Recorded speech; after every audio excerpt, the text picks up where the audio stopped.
Like we talked about earlier this week, we're going to stay away from the negative vibe in Lions Talk Live this week. So we're going to get ready for a positive video, bringing up a lot of good things that are happening with the team. And perhaps, even though our win-loss record by the end of the season might not be the greatest, we've got some pieces in place to really make the future of this program look good. Let's talk about that, and maybe just a little bit more, in today's Lions Talk Live.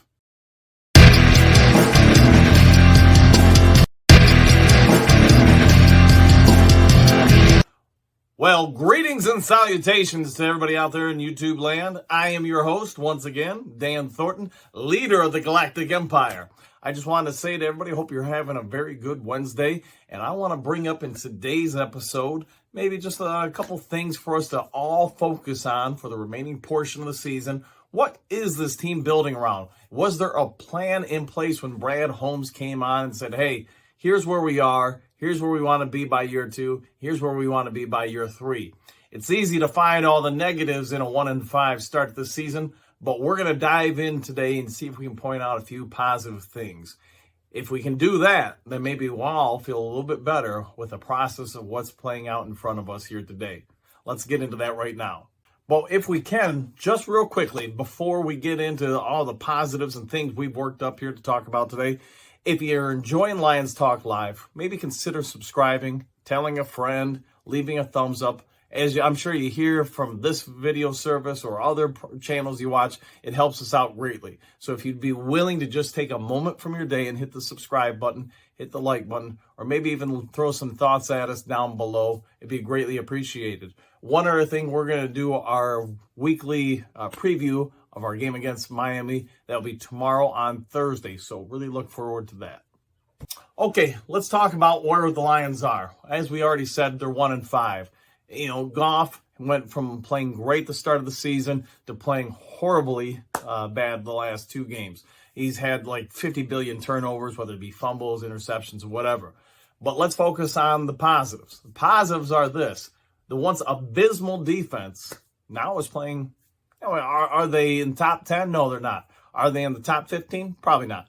But are they, if you base them just on the last 2 games, a top, 20 team, 25?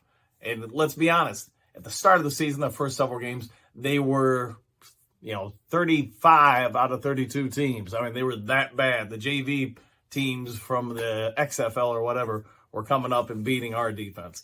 But with that being said, not only are we playing better, but look at the amount of rookies that are getting starts or meaningful minutes. Whether you want to talk about Ali McNeil in the second season, where he's at, Malcolm Rodriguez, coming close to halfway through his rookie campaign. Hutchinson, a second straight great game.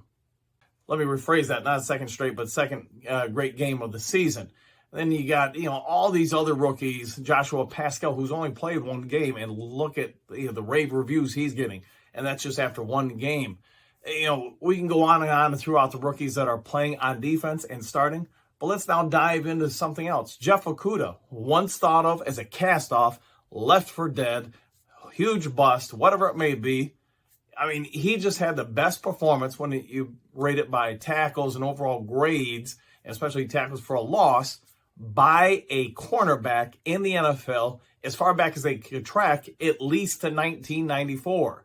They can't track further back than that, or at least they don't have established stats yet, so somebody's got to spend the time digging through stats to figure out how far back you have to go to have somebody with a better performance than what Okudah did Sunday.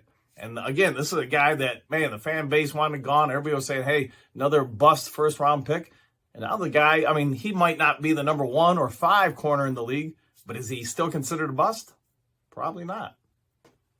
Most of the rookies are going to be talked about with the great returns on investment, things of that sort. You're going to hear about how Pascal, especially if he keeps playing like he did in his first game against the Cowboys, how he's going to be a home run for this team.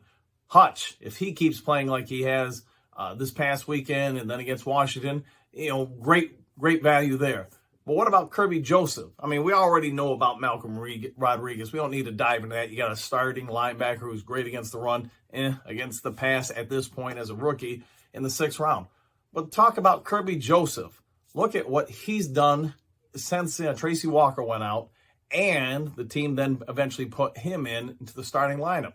He had a very strong outing, probably went mostly unnoticed against New England, because let's be honest, we were all focused on the score, 26-0. We're focused on the turnovers. We're focused on this, that, the other thing going into the bye. But how many of us, especially after the game down in Dallas, are starting to recognize what this kid is?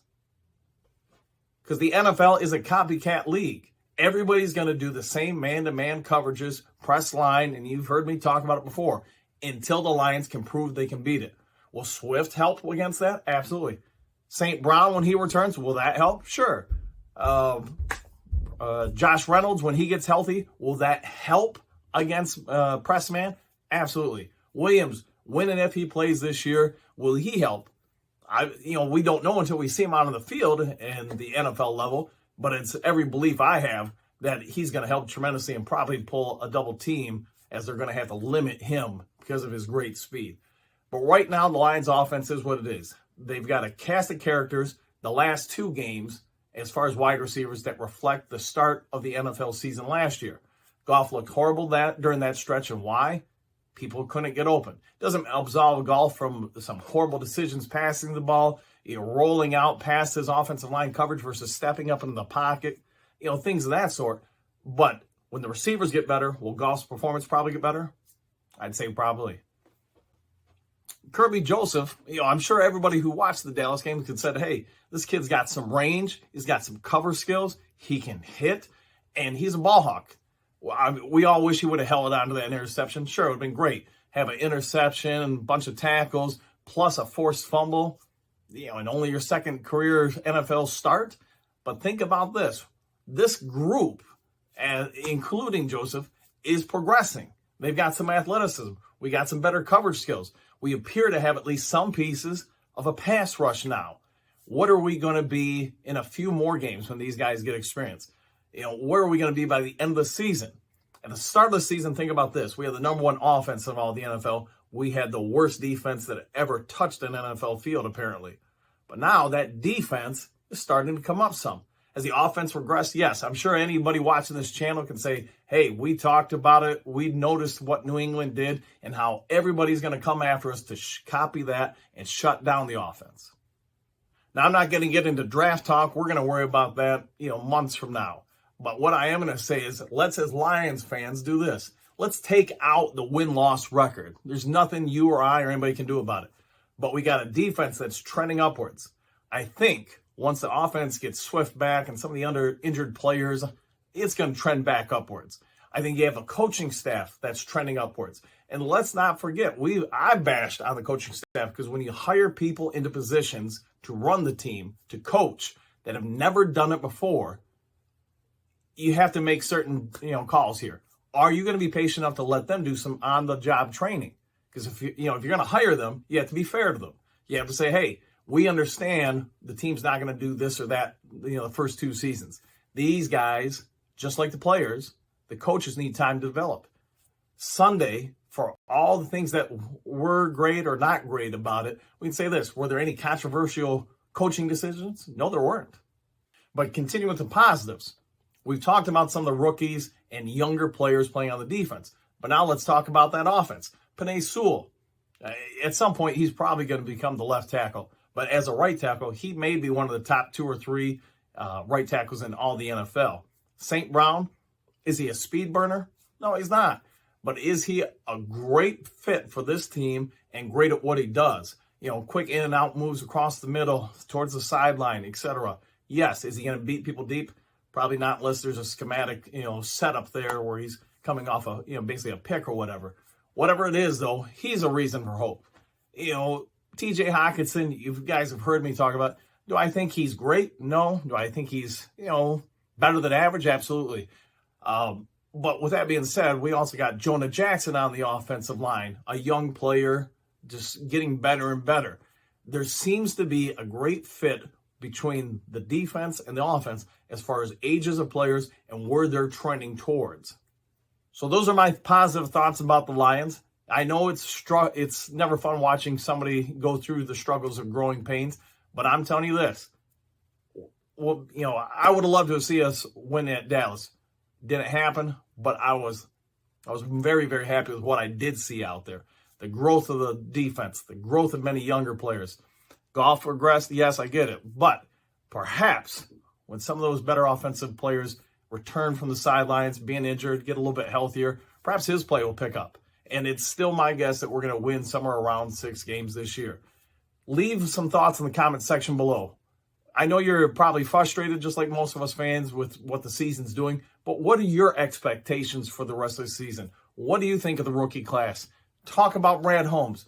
He's had 2 draft classes. What can we all say about them at this point after 2 seasons?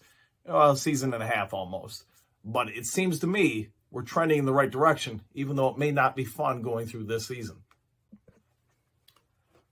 So at the start of the season, when we're talking about the coaching staff needs to develop, the younger talent needs to develop, et cetera, let's keep one thing in mind. We haven't yet really gone on a free agency spending spree. Why? Because all the dead cap space the team inherited from the prior regime. We also talked about how in 2023, we start to have some money. We start to have, I believe it's, I'm going off the top of my head, but I want to say $30 million in cap space. And that number just skyrockets in 2024 to over 100 and I want to say 15 million. But if, salary structure stays the same on this team, we don't go out and sign anybody next year or whatever it may be. So here's what I'm going to say to you Lions fans out there, myself included. The rest of the season, I just want to see, does the coaching staff continue to develop? Do the younger players, where you're a rookie, second year, third year player, continue to develop? Because that is the future of the team. It's my belief, since we're going to have a ton of salary cap, you're going to see a huge jump in the team next year. All right, well, I'm going to wrap it up. Hopefully you're all having a great day. I'm going to have another positive video out tomorrow about the Lions. I'll give you a little bit of a tidbit right now. I think we're all in for a pretty fun Sunday. I'm not going to call a win against the Dolphins, but I do think it's got the potential, between their defense not being great and our offense getting a little bit healthier and at home, our defense improving. It could be a pretty high-scoring game and one that may be fun to watch. So let's all just stay focused on watching this team get through this season. And I'm going to say it to you all. I think we got a great 2023 ahead of us. Hopefully you have a great day, and I'll see you all tomorrow on another Lions Talk Live.